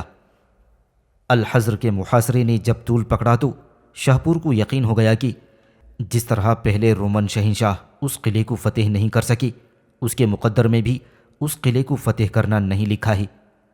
آخرکار ایک ایسا حادثہ اور سانحہ پیش آیا جس کی وجہ سے شاہپور اس قلعے کو فتح کرنے میں کامیاب ہو گیا۔ ہوا یوں کہ تہرا کے حکمران خیزن کی بیٹی تھی جس کا نام نذیرہ تھا۔ اردشیر کے لشکر کا مشاہدہ کرنے کے لیے ایک روز وہ تہرا کے قلعے کے برج میں آئی تو شاہپور کو دیکھ کر کہ وہ نہایت خوبصورت جوان اور حسین تھا، اس پر فریفتہ ہو گئی۔ آخر ایک دن اس نے تیر میں ایک مراسلہ پرو کر شاہپور کے خیمے کی طرف پھینکا۔ مراسلے کا مفہوم یہ تھا کہ اگر شاہپور مجھے اپنی ملکہ بنا لے اور شادی کے بعد میرے ساتھ اچھا سلوک کرے تو شاہپور کے لیے ایک ایسا انتظام کروں گی کہ شاہپور بآسانی قلعے میں داخل ہو کر قلعے کو فتح کرنے میں کامیاب ہو جائے گا۔ بہرحال جواب میں شاہپور نے بھی تیر پھینکا اور نذیرہ کی شرط کو قبول کر لیا تھا۔ آخر وقت مقررہ پر جب تہرا قلعے کے پاسبان شراب کے نشے میں چور تھی اور اپنے ارد گرد اور خود اپنی ذات سے بھی بے خبر تھی، نذیرہ حرکت میں آئی۔ اس نے رات کی تاریکی میں قلعے کا ایک دروازہ کھول دیا۔ شاہپور پہلے ہی اپنے لشکر کے ساتھ مستعد اور تیار تھا، لہذا قلعے کا دروازہ کھولنا تھا کہ شاہپور اپنے پورے لشکر کے ساتھ یلغار کرتا ہوا قلعے میں داخل ہو گیا۔ اس صورتحال میں تہرا کے حکمران خیزن کے لیے شاہپور کا مقابلہ کرنا ناممکن ہو گیا تھا، چنانچہ ہترا کے حکمران کے لیے ہتھیار ڈالنے کے سوا اور کوئی چارہ نہ رہا۔ بہرحال نذیرہ نے ساسانی حکمران شاہپور کے ساتھ جو وعدہ کیا تھا وہ اس نے پورا کر دیا۔ اور اس ناقابل تسخیر قلعے پر اس نے ساسانی پرچم لہرانے میں مدد فراہم کر دی تھی۔ لیکن شاہپور ایسی لڑکی کو ملکہ بنانا نہیں چاہتا تھا جس نے اپنے باپ کے ساتھ ایسے وقت میں دھوکہ اور فریب دیا ہو جبکہ شاہپور کی ناکامی یقینی ہو چکی تھی۔ جب یہ لڑکی شاہپور کے سامنے آئی تو شاہپور نے اس کا سر قلم کرنے کے لیے اسے جلاد کے حوالے کر دیا تاکہ دنیا مفاد پرست لڑکی کا انجام دیکھ سکے۔ بعض مورخین یہ بھی لکھتے ہیں کہ شاہپور نے اس لڑکی کے لمبے لمبے بالوں کو ایک سرکش گھوڑے کی دم سے باندھ کر چھوڑ دیا تھا۔ گھوڑا لڑکی کو لے کر جنگلوں میں بھاگتا رہا اور لڑکی گھوڑے کے ساتھ گھسٹتی چلی گئی اور اس کے ساتھی اور اس کے بدن کا جوڑا جوڑا الگ ہو گیا۔ اس طرح اس لڑکی کا خاتمہ ہو گیا۔ اپنی سلطنت کے اندرونی حالات درست کرنے کے بعد شاہپور نے رومنوں کی طرف دھیان دیا، اس لیے کہ رومن ماضی میں ایرانیوں کے لیے اذیت اور تکلیف کا باعث بنے رہے تھے۔ شاہپور کا ارادہ تھا کہ ایشیا میں رومنوں کے جس قدر مقبوضہ جات ہیں انہیں فتح کرنے کے بعد ان پر قبضہ کر لیا جائے، اور اگر رومنوں کی طرف سے جوابی کارروائی ہوئی تو رومنوں پر ایسی ضرب لگائی جائے کہ آنے والے دور میں وہ کبھی بھی ایشیا کی طرف نگاہ اٹھا کر نہ دیکھ سکیں۔ رومنوں کے خلاف حرکت میں آنے کے لیے شاہپور بڑی تیزی سے تیاریاں کرنے لگا تھا۔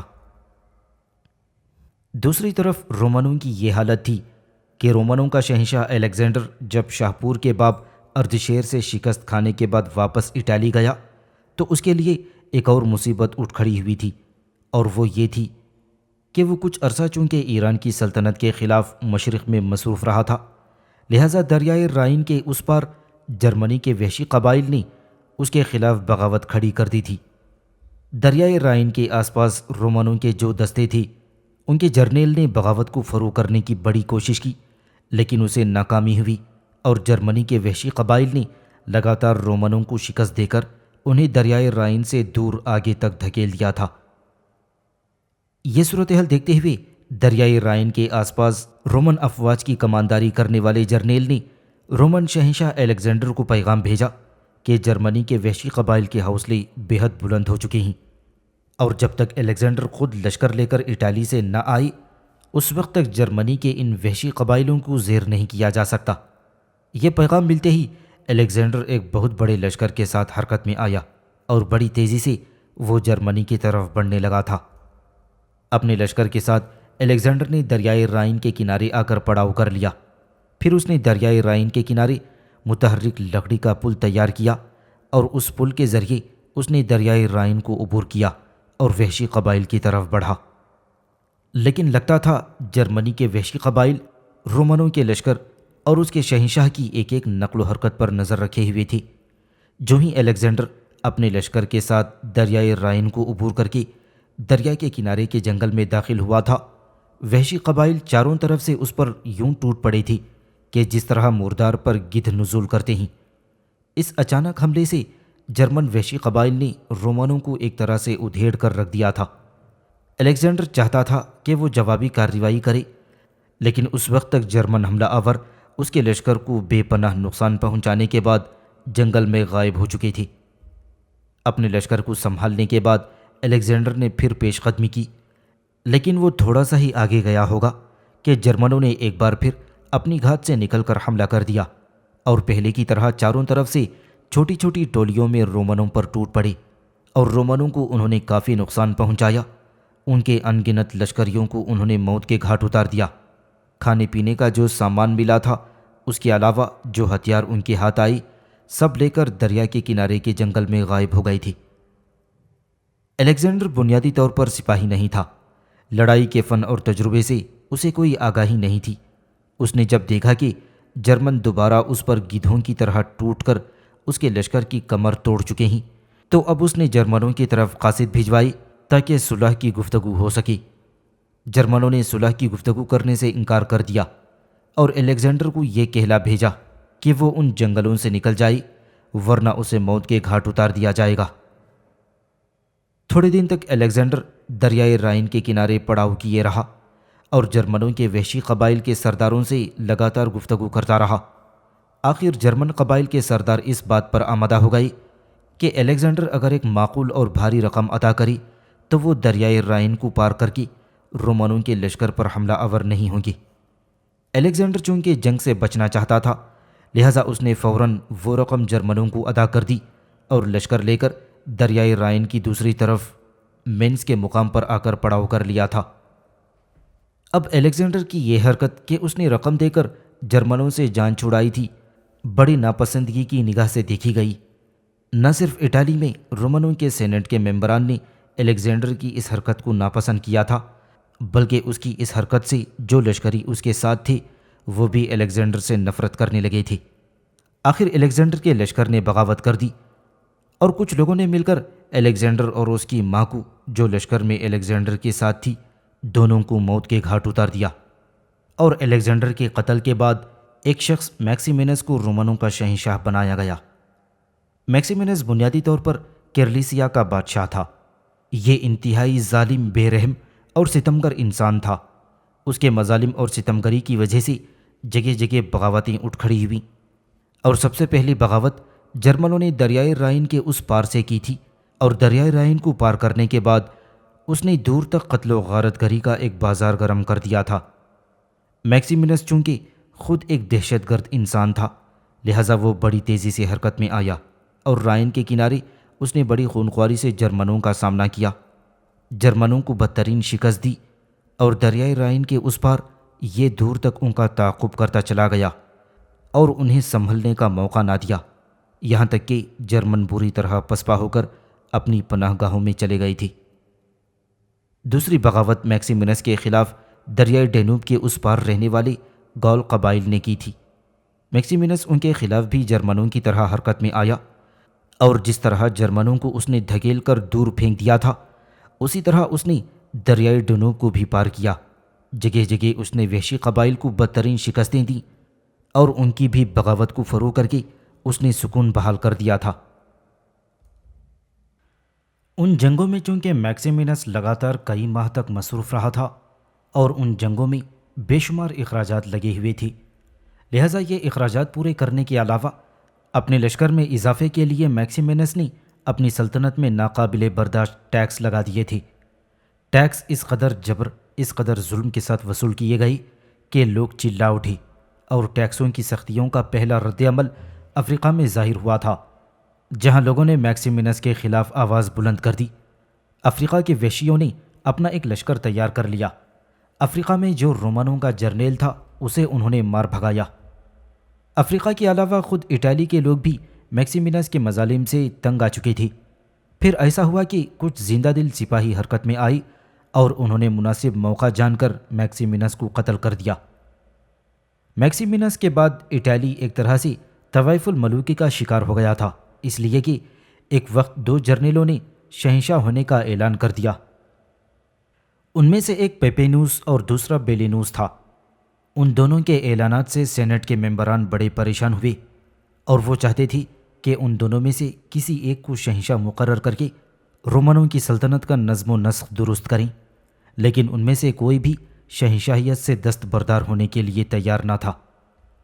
یہ صورتحال دیکھتے ہوئے سینٹ کے ممبران نے انہیں مشورہ دیا کہ وہ دونوں اپنے محاذوں پر جا کر رومن سلطنت کے خلاف جو بغاوتیں اٹھ رہی ہیں انہیں فروغ کر دیں، اور ان دونوں میں سے جو زیادہ کامیاب رہے گا اسے رومنوں کا شہنشاہ بنا دیا جائے گا۔ سینٹ نے یہ طے کیا کہ پیپینوس مشرق کا رخ کرے گا اور مشرق میں جو ایرانیوں کی سلطنت جو خاصی بڑی طاقت اور قوت حاصل کرتی جا رہی ہے اس کا سامنا کرے، جبکہ بیلینوس کو یہ مشورہ دیا گیا کہ وہ دریائے ڈینوب اور دریائے رائن کا رخ کرے، اور میکسیمینس کے بعد ان قبائل نے پھر رومنوں کے سلطنت کے اندر ادھر ادھر بغاوتیں پھیلانا شروع کر دی ہیں، ان کی سرکوبی کرے۔ لیکن پیپینوس اور بیلینوس دونوں نے سینٹ کا کہا ماننے سے انکار کر دیا تھا۔ رومنوں کی خوش قسمتی کہ ان دونوں کا ایک نوجوان جرنیل گارڈن اٹھ کھڑا ہوا، اور وہ رومن شہنشاہیت کا دعوے دار تو نہیں تھا، لیکن اس نے عزم کر لیا تھا کہ وہ پیپینوس اور بیلینوس دونوں کا خاتمہ کر کے رہے گا، تاکہ اٹالی کے اندر جو طوائف الملوکی کا دور دورہ اٹھ کھڑا ہوا ہے اس کا خاتمہ کر دیا جائے۔ گارڈن نے اپنے حامیوں کا ایک بہت بڑا لشکر تیار کر لیا، اور شہنشاہیت کے دعوے دار دونوں کے خلاف وہ حرکت میں آیا۔ گارڈن کی خوش قسمتی کہ پہلے وہ پیپینوس پر حملہ آور ہوا تھا، اسے بدترین شکست دی اور اسے قتل کر دیا۔ اس کے بعد وہ بیلینوس کے خلاف حرکت میں آیا۔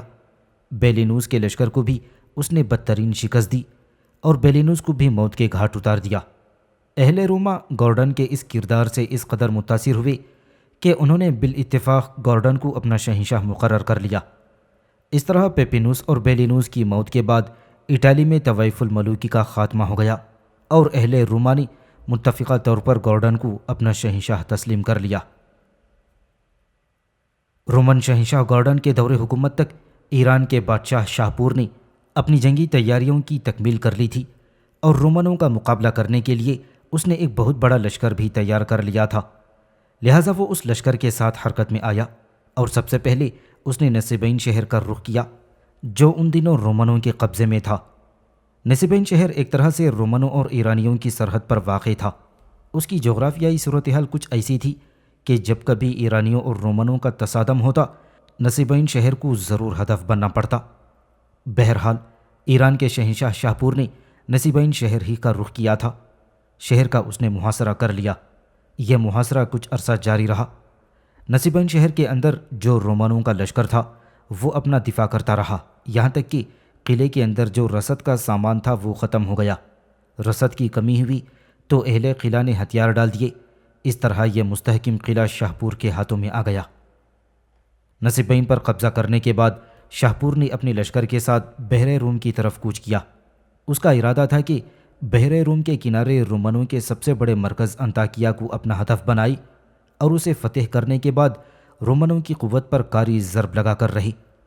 اس مقصد کے لیے وہ بڑی تیزی اور ایک طرح سے برق رفتاری کے ساتھ حرکت میں آیا اور آگے بڑھ کر اس نے انطاکیہ شہر کا محاصرہ کر لیا۔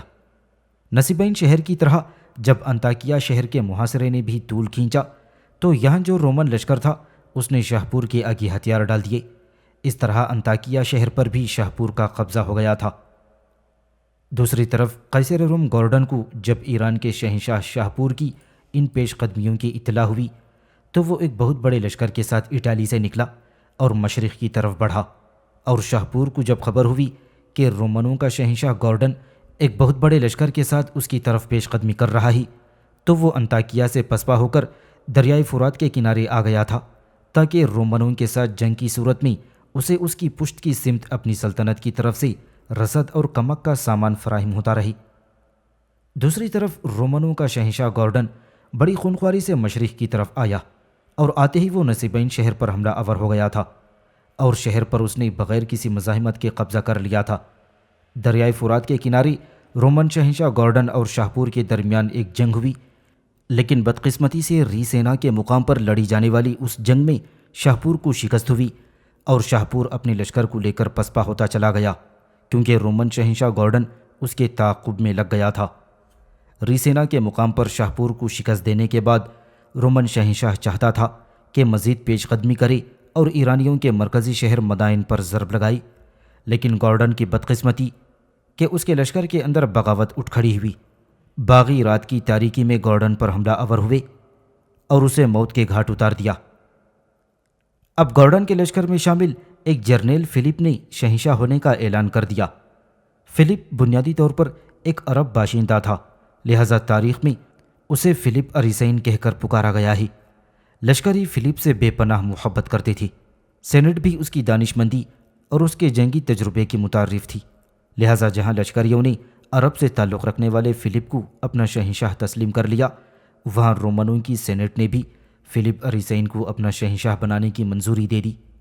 شہنشاہ بننے کے بعد فلپ اریسین نے سب سے پہلا کام یہ کیا کہ اس نے مشرق سے اپنے سارے لشکر کو سمیٹا، اٹالی چلا گیا اور اس نے شاہپور سے صلح کا ایک معاہدہ کر لیا۔ اس معاہدے کے تحت فلپ نے آرمینیا اور بین النہرین کے علاقے شاہپور کو واپس دیے تھے۔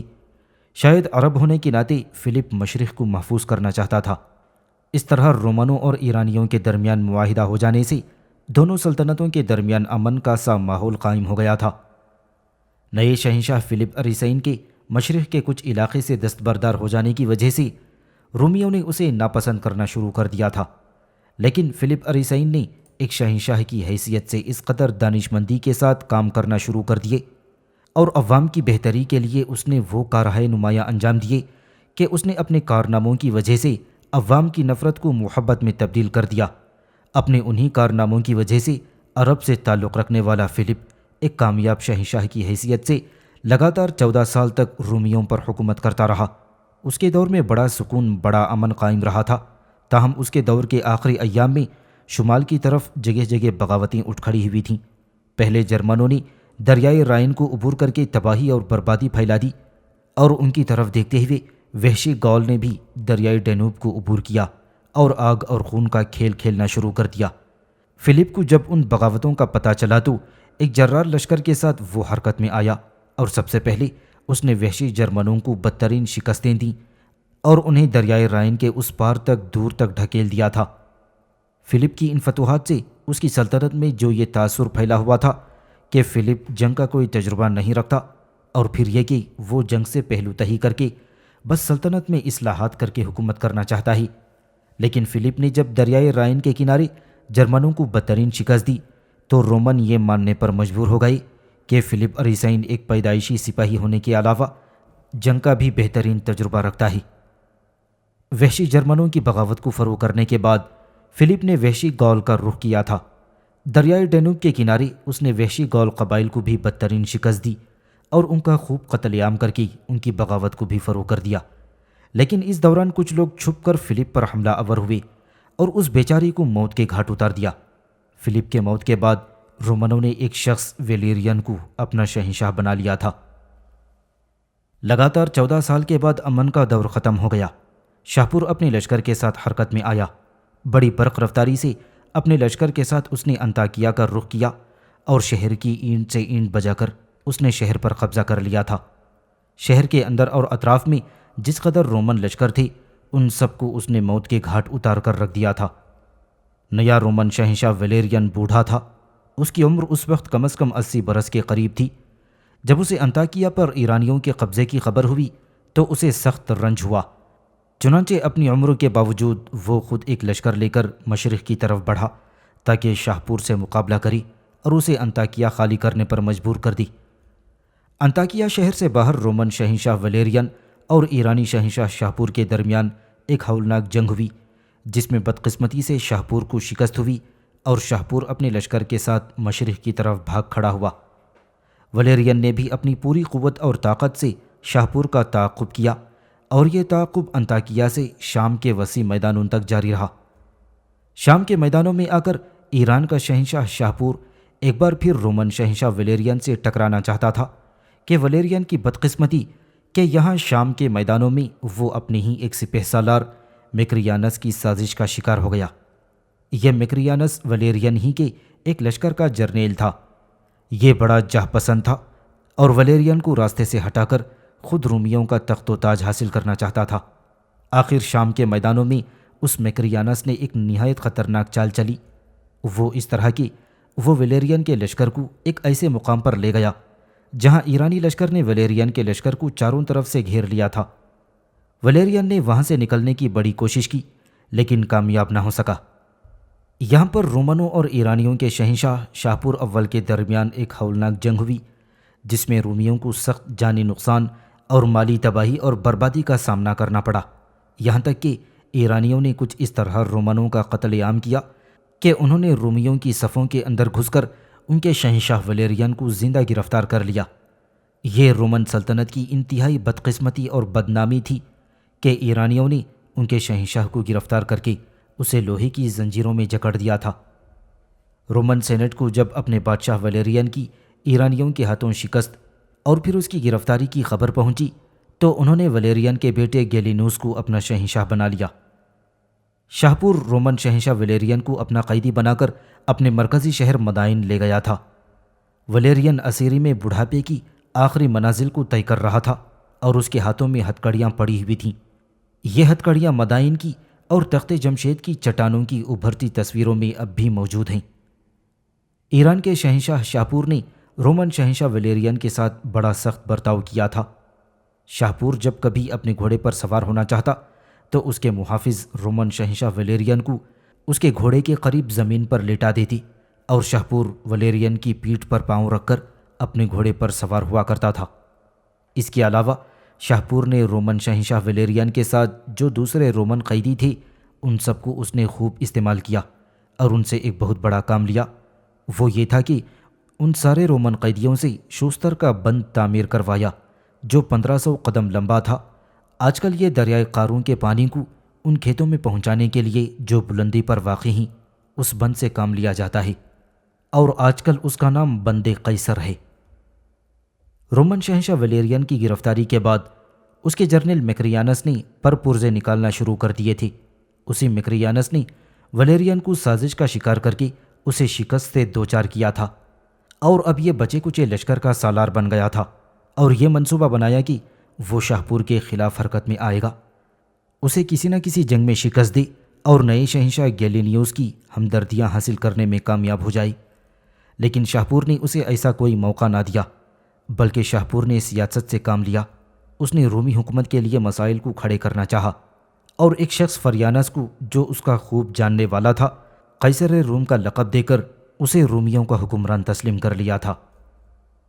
ایسا کرنے کے بعد شاہپور ایک بار پھر اپنے لشکر کے ساتھ حرکت میں آیا اور انطاکیہ پر حملہ کر دیا، اور ایک بار پھر اس شہر پر اس نے قبضہ جما لیا تھا۔ اس کے بعد شاہپور کے قدم بڑھتے ہی چلے گئے اور وہ ایشیائی کوچک کے کئی شہروں کو رونتا چلا گیا تھا، کیونکہ اس کے لشکر کی تعداد کچھ زیادہ نہ تھی، لہٰذا ان مفتوحہ علاقوں میں وہ اپنے مستقل لشکر کو نہ رکھ سکا اور نہ ہی ان پر اپنا قبضہ برقرار رکھنا ضروری سمجھا۔ اس نے محض قتل و غارت گری کی اور ہزاروں عورتوں اور مزدوروں کو غلام بنا کر واپس ہو گیا اور اپنے مرکزی شہر کی طرف چلا گیا۔ اسی دوران ایک معمولی واقعہ شاہپور کی ذلت اور بدنامی کا باعث بن گیا تھا۔ ہوا یوں تھا کہ اوزینا نام کا ایک عرب سردار تھا جس کی حکومت پالمیرا میں تھی۔ یہ شہر اس زمانے میں عام تجارتی مرکز سمجھا جاتا تھا اور ایک طرح سے نیم مختار بھی تھا۔ شاہپور نے جب انطاکیہ پر قبضہ کیا تو اوزینا نے اس سے اپنی عقیدت کا اظہار کیا اور تحفے تحائف اونٹوں پر لاد کر اس کی خدمت میں بھیجے، لیکن ساتھ ہی جو مراسلہ اس نے شاہپور کے نام لکھا تھا اس کا انداز خطاب قدیم عربوں جیسا تھا، اور یہ خطاب شاہپور کو ناگوار گزرا اور کہنے لگا کہ یہ اوزینا کون ہے، کس ملک کا رہنے والا ہے جو ایران کے شہنشاہ کو خطاب کے آداب تک سے واقف نہیں ہے۔ پھر غصے کے عالم میں شاہپور نے حکم دیا کہ اوزینا کے بھیجے ہوئے تحائف کو دریائے فرات میں پھینک دیے جائیں، اور یہ بھی کہلا بھیجا کہ اوزینا نے چونکہ ناشائستہ طرز خط سے شاہپور کی عزت میں گستاخی کی ہے، لہٰذا اس نے اوزینا کی طرف قاصد بھجوائی کہ وہ بنفس نفیس شاہپور کی خدمت میں حاضر ہو اور اسے سجدہ کرے اور اپنی معافی کا طلبگار ہو۔ غرور و نخوت کا یہ بلا وجہ اظہار شاہپور کے لیے ذلت اور مصیبت کا باعث بن گیا تھا، اس لیے کہ عرب سردار اوزینا انتہائی جنگجو، انتہائی دانشمند اور اولو العزم حکمران تھا۔ اسی کی طرح اس کی ملکہ جس کا نام زینب تھا وہ بھی ایک انتہائی جری اور دلیر خاتون تھی، لہٰذا دونوں میاں بیوی نے صلاح مشورہ کیا کہ کسی بھی صورت میں شاہپور کی خدمت میں حاضر ہو کر سجدہ نہ کیا جائے اور نہ ہی اس سے معافی مانگی جائے، بلکہ اس نے جو ان کے تحائف دریائے فرات میں پھینکے ہیں اس کا اس سے خوفناک انتقام لیا جائے۔ اوزینا کی سلطنت دفاعی لحاظ سے بہت مستحکم تھی۔ یہ صحرائے شام کے وسط میں واقع تھا جہاں پانی بمشکل دستیاب ہوتا تھا، اس لیے بیرونی حملہ آور وہاں تک پہنچنے کا خیال بھی اپنے ذہن میں نہ لاتے تھے۔ اوزینا اپنی تحائف کا یہ حشر دیکھ کر سخت برا فروختہ ہوا اور شاہپور سے انتقام لینے کا منتظر رہا۔ آخر اوزینا کو بہت جلد یہ موقع ہاتھ آ گیا۔ شاہپور مال غنیمت کے ساتھ ایشیائی کوچک سے ہوتا ہوا ایران واپس جا رہا تھا کہ اوزینا اپنے صحرائی قبائل کے انتہائی تجربے کار لشکر کے ساتھ شاہپور کے لشکر پر حملہ آور ہوا۔ یہ حملہ ایسا خونخوار اور بروقت تھا کہ شاہپور کو پوری طرح سے ادھیڑ کر رکھ دیا تھا۔ اب شاہپور کے لشکر کا ایک بڑا حصہ اوزینا نے موت کے گھاٹ اتار دیا، اور جس قدر مال غنیمت شاہپور ایران کی طرف لے کر جا رہا تھا وہ اوزینا نے لوٹ لیا۔ اس طرح کھلے میدانوں میں اوزینا نے شاہپور کو بدترین شکست دی، اور پھر اوزینا اپنے لشکر کے ساتھ دریائے فرات کو عبور کر کے صحرا کی طرف چلا گیا تھا۔ ایران کے شہنشاہ شاہپور کے خلاف شاندار فتح کے بعد صحرائے شام کے حکمران اوزینا نے مزید ہاتھ پاؤں پھیلانا شروع کیے، اور چند دن کا وقفہ ڈال کر اس نے اپنے لشکر کو آرام کرنے کا موقع فراہم کیا، اور پھر وہ نکلا اور ایرانیوں کے شہر آذان پر حملہ کر دیا تھا۔ اسے بھی اس نے تہس نہس کر دیا۔ شہر کی اس نے اینٹ سے اینٹ بجا دی، شہر پر قبضہ کر لیا، اور اس کے بعد اوزینا نصیبین شہر کی طرف بڑھا یہاں پر جو ایرانی لشکر تھا وہ بھی اوزینا کا مقابلہ نہ کر سکا۔ اوزینا نے سارے ایرانیوں کو موت کے گھاٹ اتار دیا اور نصیبین شہر پر اس نے قبضہ کر لیا۔ ایران کا شہنشاہ شاہپور اوزینا سے ایسا خوف زدہ ہوا تھا کہ اپنے 2 شہروں کے نکل جانے کے باوجود بھی وہ اوزینا کے مقابلے پر نہ آیا۔ اوزینا کی اس فتوحات سے رومن ایسے خوش ہوئے کہ انہوں نے فوراً اوزینا کی طرف قاصد بھجوائی اور اس سے دوستی کا ہاتھ بڑھایا۔ اس طرح رومیوں نے نہ صرف اوزینا سے گفتگو کر کے اسے اپنا اتحادی بنا لیا، بلکہ رومیوں کی سینٹ نے اوزینا کو رومنوں کا سب سے بڑا خطاب یعنی اسے آگسٹس کا خطاب عطا کیا، جو صرف قیصر روم کے لیے مخصوص تھا۔ اس طرح پالمیرا ایران اور روم کے مابین ایک ریاست بن گئی۔ جب تک اوزینا زندہ رہا، شاہپور کو اس کے خلاف حرکت میں آنے کی جرأت نہ ہوئی۔ اوزینا کی موت کے بعد اس کی ملکہ زینب حکمران بنی، اور اس زینب کو رومن ملکہ زنوبیہ کہہ کر پکارتے ہیں۔ اوزینا کی موت کے بعد اس کی ملکہ تخت نشین ہوئی تھی۔ ملکہ زینب نے پالمیرا کی حکومت بڑے تدبر سے چلائی اور نہ صرف اپنے شوہر کے مقبوضہ جات پر تسلط برقرار رکھا، بلکہ اپنی حکومت کو مزید وسیع کرنے کے لیے بھی ہاتھ پاؤں پھیلائی تھی، اور پھر اپنے لشکر کے ساتھ یہ ملکہ حرکت میں آئی اور مصر پر حملہ آور ہوئی، بہترین فتوحات حاصل کیں اور مصر پر اس نے قبضہ کر لیا۔ مورخین کہتے ہیں کہ ملکہ زینب ایک انتہائی جنگجو عورت تھی۔ وہ ماہر تیر انداز اور شمشیر زن تھی اور گھوڑے کی سواری میں بھی ماہر تھی۔ شکار اس کا بہترین مشغلہ تھا۔ اس کا تیر کہتے ہیں کبھی خطا نہ جاتا تھا۔ وہ ہر وقت زرہ بختر سے آراستہ رہتی تھی۔ پیدل اور سوار فوج کی کمان وہ خود کرتی تھی۔ وہ بے حد حسین و جمیل تھی اور عربی کے علاوہ لاطینی، یونانی، شامی اور مصری زبانوں پر بھی خوب عبور رکھتی تھی۔ اوزینا کے بعد جب ملکہ زینب حکمران بنی تو ایک موقع پر ایران کے شہنشاہ شاہپور نے اس کے خلاف حرکت میں آنا چاہا، لیکن اس دوران جب ملکہ زینب نے مصر پر قبضہ کر لیا تو شاہپور اس کی قوت سے ایسا خوف زدہ ہوا کہ اس نے ملکہ زینب پر حملہ آور ہونے کا ارادہ ترک کر دیا۔ اس طرح رومیوں اور ایرانیوں کے مقابلے میں ملکہ زینب ایک تیسری بڑی قوت کی حیثیت سے حکمرانی کرتی رہی۔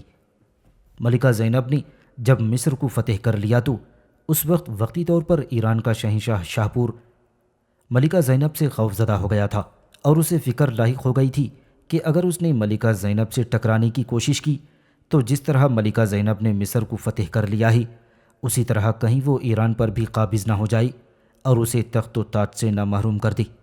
ان وجوہات اور ان خدشات کی بنا پر شاہپور اول فی الفور ملکہ زنوبیہ کے خلاف حرکت میں نہ آ سکا، لیکن اندر ہی اندر وہ اپنی عسکری قوت میں اضافہ کرتا چلا جا رہا تھا۔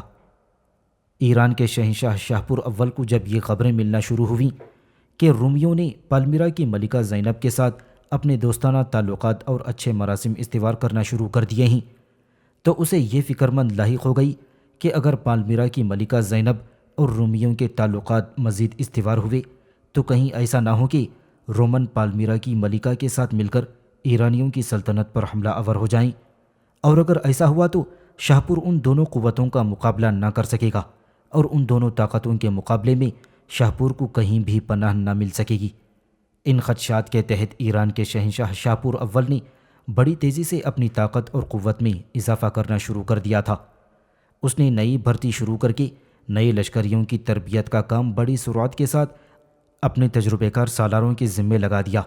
شاہپور چاہتا تھا کہ اچانک شبخون کے سے انداز میں وہ پالمیرا کی ملکہ زینب پر حملہ آور ہو جائے اور اسے بدترین شکست دی، اسے اپنے سامنے جھکنے اور زیر ہونے پر مجبور کر دے، اور پالمیرا کی ملکہ کو اپنا مغلوب اور مفتوح بنانے کے بعد اسے اس قابل نہ رہنے دے کہ وہ آنے والے دور میں ایک قوت بن کر صحراؤں سے اٹھے اور ایران کی سلطنت کے لیے کوئی خطرہ ثابت ہو۔ شاہپور کا خیال تھا کہ اگر وہ ایسا کرنے میں کامیاب ہو گیا اور ملکہ زینب کو اس نے اپنے سامنے زیر کر لیا تو آنے والے دور میں رومن بھی اس پر حملہ آور ہونے کی جرأت نہ کر سکیں گے۔ اس صورتحال کے تحت شاہپور نے بڑی تیزی سے اپنی طاقت میں اضافہ کرنا شروع کر دیا تھا۔ دوسری طرف پالمیرا کی ملکہ زینب بھی بڑی صاحب فراست، بڑی عقل مند عورت تھی۔ جہاں وہ انتہائی خوبصورت اور پرکشش تھی، وہاں وہ بڑی دور اندیش اور بڑی عاقل خاتون تھی۔